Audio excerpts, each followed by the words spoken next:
Welcome back, everybody. Good to have you to another real estate market update for the greater Milwaukee area, this time September 2023. Lots of interesting stuff to cover today. The Milwaukee market is going to change quite substantially in the next few months. What it is going to look like and what that means for you, we're going to talk about this today. Then I also want to talk about a new, I would say, very bold initiative from the city of Milwaukee about redevelopment. It's called Growing Milwaukee. If they can actually pull this off, this has the potential to really change Milwaukee quite substantially.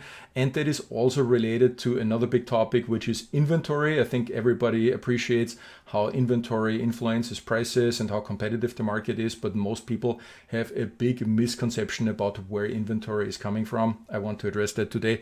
And then finally, I want to talk about the auto worker strike in Detroit and how that might potentially impact inflation and the real estate market. So a lot of interesting stuff today. As always, let's get started with the latest numbers straight out of the MLS. Inventory, again, a very short, only 3,080 units were on the market in August. That's down 4.3% from August of last year. And you can see our benchmark is August 2015, 13,000 units on the market. That gives you an idea on how low we are actually on inventory. With that, closed units, only 2,245, that's down 17.7%. Normally, we would expect about 3,000 units being closed, so this is not for a lack of buyer demand. This is really just because we don't have the inventory to close more units. Competition is still relatively high. It's better than it has been in spring.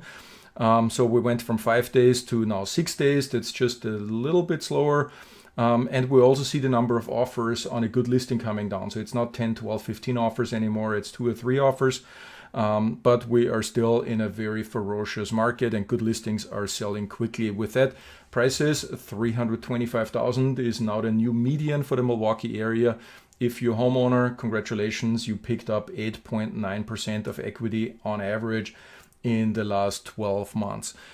So right now might actually be the best time to buy if you're in the market. I've been talking about this for the last couple months, where the competition that we've seen in spring is a little bit easier now. But it really depends in what segment of the market you're in. The inventory shortage, and we have a chronic housing shortage in Milwaukee. It's really mostly pronounced below $250,000. That's down a whopping 20%. Then the middle segment between $250,000 and $500,000 is down 4% from last year, which arguably was already an extremely tight inventory market. But interestingly, the market segment over $500,000 is up 14% over last year. And why the luxury segment is up in inventory, we're going to talk about that in just a little bit. But first of all, let me show you what inventory did over the last few months, so you have that context here. And what you can see here, throughout the peak buying season in spring and early summer, we were around 2,000 units. So we're inching our way up. Now we're a little over 3,000, which is much better than we have been, about 50% more, but still very tight inventory. So that's overall inventory that's out there. We have another metric that is called new listings. That's the green line here. So that is the monthly influx of new listings that are hitting the market. We have hit here peak in June, and that's very normal, very typical for the Milwaukee market. And now we're seeing less and less new listings come on the market. And it's very predictable what's going to happen. The green line is going to trend downwards. So every week that is passing by, you will still see new inventory come on the market, but it's going to be fewer and fewer every week.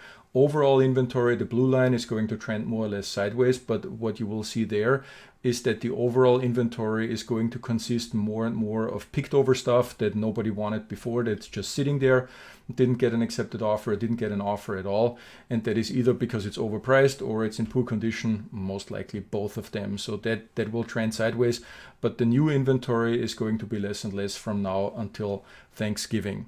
Let's take a look at the sold to list ratio. So that basically means how much are people paying over or under asking price.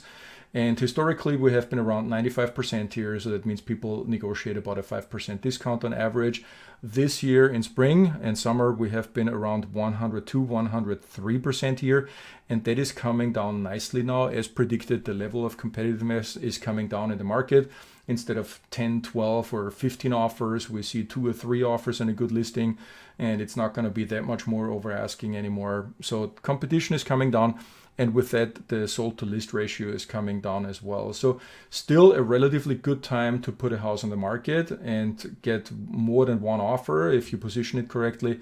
But at the same time, if you're selling and buying, it's going to be a much better experience buying compared to what we usually see in the spring market.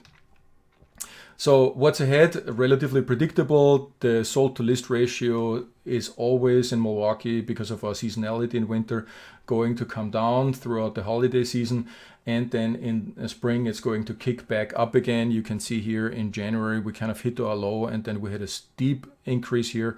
And in April, kind of when spring market gets into a full gear, we were already way over 100%. So we expect this to happen also next year. The big question is what's going to happen with mortgage rates, because if mortgage rates drop meaningfully, it means into the 5, so below 6, 5.99 will probably do the trick. We're going to see a massive influx of buyers that have temporarily left the market because of the higher interest rates. So Lawrence Yun, the chief economist of the NAR, sums it up here pretty well. 2 factors are driving current sales activity: inventory shortage and mortgage rates. Unfortunately, both have been unfavorable to buyers. I'd like to add here also to sellers, because most of our sellers are also buyers. So it's kind of the market where you're selling is also the market where you're buying. So it works in your favor in one of the two, but usually you cannot manage it to have, you cannot have your cake and eat it at the same time. But this is what I want to explore today a little bit with you. What's going on with inventory? How is real estate inventory created? And also what's going on with mortgage rates? Maybe let's start with the rates here. So not much of a change here since last month. We're still over 7%. That's a 21-year high. On a 30-year fixed, if your credit is not super stellar, you might be even looking at 7.5%. So that is way different than what we were used to. But there's a good saying, and that goes, marry the house, date the rate. That means most likely you're going to have your house much longer than you're going to have your mortgage, because if and when rates are going to go down, about 1% is usually a good number. It makes sense to refinance, and then you have a lower mortgage. I have, on my first house, I have refinanced 3 times. So I had 3 different mortgages on the same house before I actually got my second house back then. And that was on a 6.5% mortgage rate. So that's what's happening with rates. The one caveat that I put in here is make sure that you're comfortable with your current payment. So your current payment on a typical Milwaukee house is going to be, let's say, $400, $500, $600 higher. Make sure you're okay with that and you can sustain that for as long as you have to. It's great if you can refinance, and we expect rates to come down at some point, but it's not guaranteed. And I don't want you to get in trouble with your house payment. So be conservative with that. Let's talk about what the professionals are telling us about mortgage rates. So here I have the latest updates refreshed from Fannie Mae, from the Mortgage Banker Association, the MBA, and then the NAR.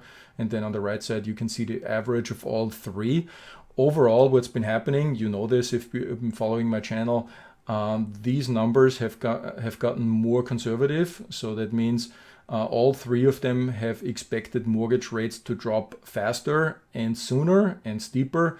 And they're getting now a little bit more careful with their prognosis. All 3 of them are still expecting rates to go down here towards 6%. The Mortgage Banker Association is most optimistic, down to 5.3%. And the NAR predicts that we're down at 6%. So the average of all 3 is for the spring market 5.97%. If that were really to happen, that is going to change the market substantially, because after having 7.5% mortgage rates, anything in the 5s is going to be perceived as very, very attractive by a lot of buyers. And that means the number of buyers in the market is going to grow substantially. So higher mortgage rates have obviously a big impact on buyers on the buying side of things. But what people always underestimate, they also have a big impact on sellers, and with that on inventory. When you think of somebody who is currently a house with a very low mortgage rate, let's say 2.8%, and they're looking to sell their house and buy a new house, maybe even bigger, so they need to borrow more money, and they're stepping from 2.8 to 7.5% mortgage rate, that really stings. So that will keep a lot of people who want to make their move, and these are upgrade or downgrade or buy a different house for a number of reasons, from doing that because the difference in mortgage rates that they're seeing is so steep that they don't want to give up their sweet mortgage rate. So when we look at the composition, at the breakdown of all mortgages that are out there, you can see there is a good chunk here that are locked in at below 3%. So these are these guys, that's a quarter. They are definitely not selling. Then you have here this large chunk that's between 3 and 4%. They're probably not selling. Then when you're between 4 and 5%, you must have really compelling reasons to walk away from a 4.5% mortgage rate and upgrade into a bigger house with the 7.5% mortgage rate. So this is a really large chunk here of people. And then you have probably, and yes, so there's a small amount of people that have not refinanced for some reason over the last 10 years. And so for them, it's not that big of a deal. Now let's take a look at the equity situation, and because that plays into this as well. And most importantly, and this may surprise you, this chunk here, 38.7%, those are homeowners who do not have a mortgage. So they own their house free and clear. Almost 40% of Americans own their house free and clear. And then you have another big chunk here, 30%, they have more than 50% equity. And then the rest here has varying ranges of equity.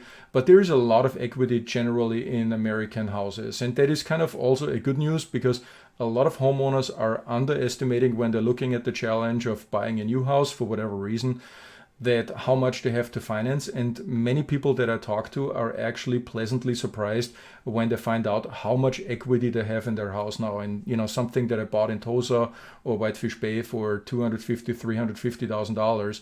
And they get, when they're selling that house, they get a lot more money out of it that they can use as a down payment towards buying the new one. So interest rates are high, but from an equity point of view, a lot of sellers are actually in a good position to do that. When we talk about low inventory and why the real estate market is so hot, I'm sure you have heard before it has to do with the demographic shift that we're seeing. Let me refresh you quickly why this is happening. So here you have a demographic breakdown of the different generations in the US. On the left side, the Gen Z, then in yellow, the millennials, then Gen X, my generation, and then the baby boomers and the silent generation. So traditionally, this is a big recycling loop, and the number one sellers in every market are always people that are getting a little bit older. So baby boomers and silent generations are now our number one demographic seller segment. And the number one buyer segment are the millennials. The oldest millennials are now turning 40 years old. So they're in the household formation years. They're buying their first house later than previous generations have, but they're buying the house with a high level of urgency. And you can see that the millennials are physically a larger generation. They're a larger group of people than the potential sellers that we have, baby boomers and silent generation. There are just fewer of them. And so we have an imbalance between buyers and sellers just from the demographic point of view, because they're different size segments. What's coming on top of that and makes things even worse is a new trend that's called aging in place. So a lot of people are actually remodeling the house. They decide to stay in the house. They're making the bathrooms bigger and wheelchair compliant, or easier to access, so they don't have to navigate stairs. So they're staying in the house and they're deciding to not put it on the market at all. And this is the demographic shift that is driving our housing market. This is why we have untypically low inventory coming in from that end, and a very, very high buyer demand, because we just have so many millennials. So let's take a look how this actually breaks down for the Milwaukee metro area. If you're including the suburbs, we have a total population of about 1.6 million people. And the pie chart below shows you how that breaks down into individual generations. We have your Gen Z, the younger ones, then millennials, and then we have your Gen X. Millennials are most of the first-time homebuyers, but we also have a few Gen Zs who are early on, and then maybe a few late bloomers from the Gen X. So if you put that all together, you're looking at about 500,000, about 500,000 people who are looking to either stop renting, because that's what they've been doing the last years, and they've seen rent in Milwaukee going up every year, and also missing out on housing appreciation.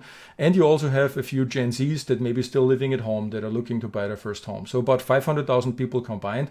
Of course, not all of them are looking to buy the house this year or next year, but let's assume about 10%, 1/10 of that 500,000 wants to buy a house any given year. So that's about 50,000 people. And if you compare that with the Milwaukee market size, you're looking at roughly about 15,000 units every year. So when you compare 15,000 units that get sold every year and about 50,000 people that are looking to buy something, it's very easy math to see that this doesn't work out.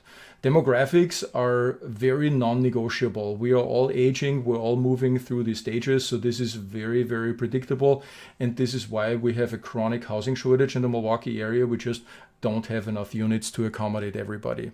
So how do we fix this? If we don't have enough housing stock to accommodate everybody, maybe we need to look into new construction. All right, let's take a look at that. So here I have the latest data on single-family building permits in the first half of this year, ordered by state. And as you can see, Wisconsin is on the far right, so we're not doing that great in the department with 6,269 units. So that actually sounds like a substantial number, 6,000 houses, but if you compare it with our total housing inventory, that's only an increase of about 0.2%. So that's not even keeping up with our growth in population. The other thing is when you look specifically at the Milwaukee metro area, I looked it up, we're building about 1,570 houses in the metro area.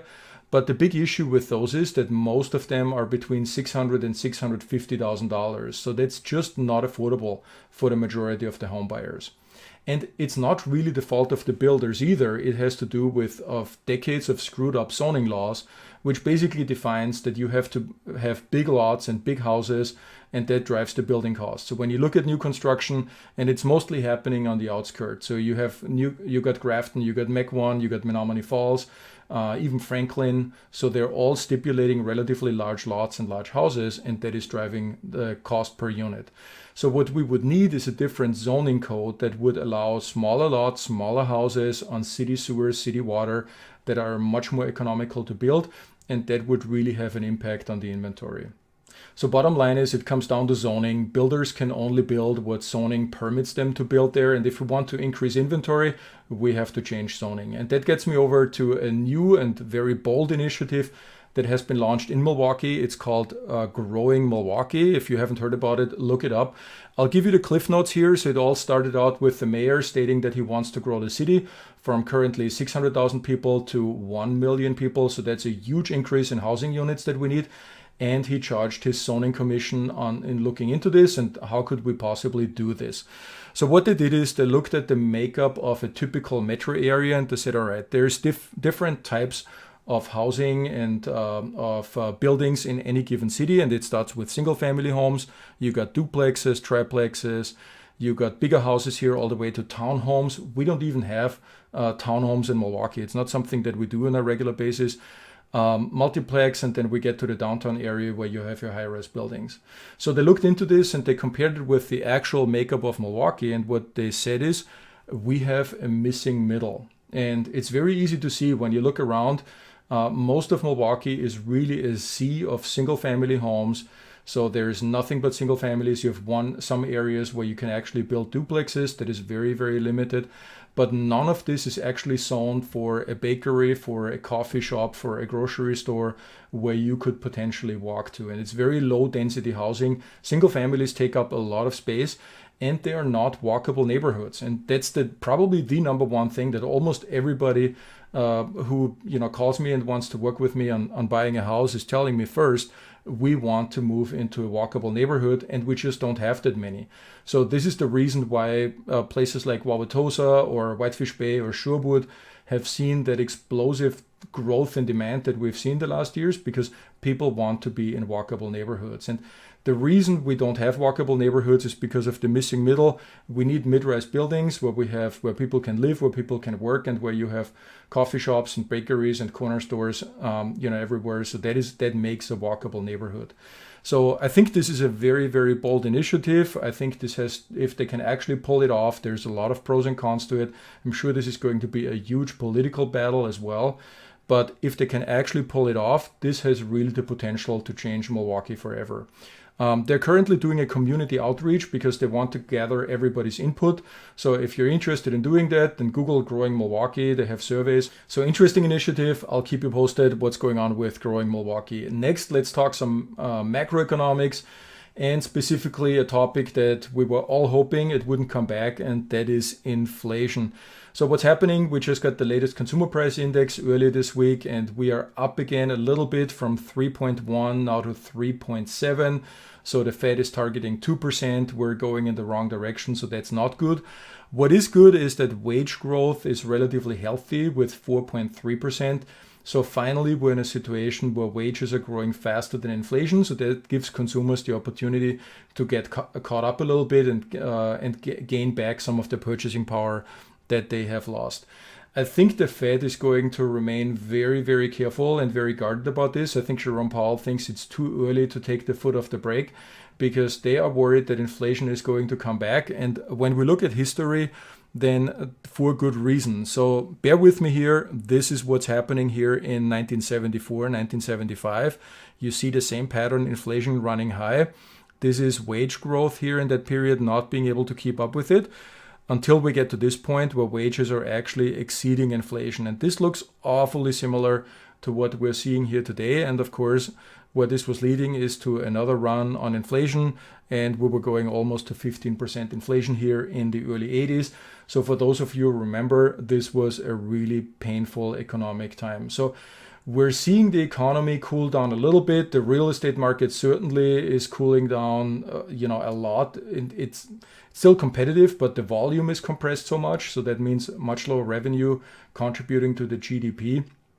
And we also see consumer debt and consumer delinquencies go up again, not in an alarming rate, but basically to the level where they used to be before all that COVID money was hitting everybody. So that's kind of normalizing. But the economy is still running surprisingly strong. Job market is still surprisingly strong. And in order for the Fed to be able to pronounce inflation really dead, we really have to get down to the 2%. And that doesn't look like it's happening at the moment. The other thing that is concerning with wage growth is very current, and that's the auto worker strike that we have in the news for the last 2 days. So I want to talk about this a little bit and what that means actually for the country, for the economy, and eventually for the real estate market. So higher wages are actually good for consumers because they have lost a lot of their purchasing power. Home prices have run away, so that creates issues with affordability. So higher wages are a good thing because it restores the purchasing power that consumers have. But they're also concerning because they could fuel that vicious cycle that you have with inflation. If wages are going up, then the companies need to increase the prices of their products and services, which causes inflation, which then causes people to ask for more money in order to work for that company. So you enter that vicious cycle. This is why it's sometimes so hard to really stop inflation. So I think the negotiations will take a while, but next week we're already expecting the update from the Federal Reserve on monetary policy. And it will be interesting if Jerome Powell is actually addressing the issue of wages at all. No matter what they decide, it's going to have an impact on the monetary policy, on interest rates, with that on mortgage rates. And that is the big wild card when we're looking at next year's spring market. Speaking of next year's spring market, I have one slide here for you. If you're making plans or if you're thinking about making a move next year in spring, this one is for you. So I have a sign behind me. Maybe you've noticed it. It's one of my favorite mottos. It says, "The harder I work, the luckier I get." You could also say, "Luck favors the prepared." And if you're even only thinking about selling your house in the next 6 months, then do me a favor. Don't wait to reach out to me until March, because by that time I have lost a lot of the abilities that I normally have to consult you on a more strategic level. And then it's basically, we have to deal with the situation, and I don't have a time machine to go back. What do I mean with that? The most obvious one is taking pictures. So you can see here my struggles with taking a good listing picture in February with the sun being low and the front of the house being in the shade. We made it work. We got a better picture, but this is just an example of the struggle that you have. So with a little bit of foresight and a little bit of planning, we still can take professional exterior pictures. I've been out the last few days meeting with a number of clients and taking exterior pictures. They're not entirely sure if they want to put the house on the market next year in early spring when everything is brown and not looking very cheery. And in any case, we will already have the pictures on file if they decide to do so. But there's also other things that you can do if you start early enough. For example, we can do a full inspection of your house. We always include that we have a house professionally inspected. And any issues that come up, there is still plenty of time to talk to contractors, decide what to do or what not to do. More often than not, I have to talk homeowners out of doing improvements that have a really not very good return on investment. It's almost better to just leave it as it is and only address selected issues that really make sense and improve your bottom line when you're planning on selling your house. And of course, then there's the big question of how much is my home worth currently, and we usually do this in two ways. We look at what is it worth in the current condition and what would it be worth if we do certain upgrades, and then how much does this cost and how does this actually make sense. So you need some time to talk to contractors and work through that. All those are reasons why I say luck favors the prepared, and don't wait until the weekend before and then call me and say, hey Marcus, we want to list a house next week, can you do that for us? I certainly can, but that's the point where I wish I had a time machine and go back to September and get this a little bit better prepared for you. All right, with that, let's take a look at what we can expect for the next few weeks in the Milwaukee area. So I think it's still going to remain very strong for sellers. We have a couple listings out there right now that have done very, very well, and that is going to remain for the next few weeks. But it's probably also the single best window this year to buy. And if next year's spring market is going the way we're all expecting it, then you can say it's better to buy now than next year in spring. And as I mentioned, if you think that rates are going down, you can always refinance at that point, but at least you don't have to compete with everybody else. Prices are going to go probably more or less sideways from here on. So the majority of the price gains we have already seen for this year, plus 8.9% for the Milwaukee metro area. So we may finish the year maybe 1 or 2% lower than this, but I think more or less we're going to go sideways from here. Same with inventory. There is going to be fewer new listings, so it's going to be more and more picked over stuff that nobody else wanted, but there is still a little bit of time. You still have another 6-8 weeks with a good influx of new inventory coming on the market. The big wild card is what are mortgage rates going to do. That impacts not only your borrowing, that also impacts inventory, and that really makes up the market. So nobody can predict accurately what's going to happen. I'm doing the best here I can, and will continue to keep you posted with that. That being said, if you want to have a conversation with me and talk about your personal situation, your personal strategy, what you should be doing, it's very easy to schedule a phone call with me or a Zoom call, whatever works better for you. You can just go on this link here. I'll put it in the description below this video. You also find it on my website. It's just a calendar link. You can see my schedule and book a time that works for your schedule, or even simpler, you can just send me an email. You have the email address below, m.auerbach@kw.com.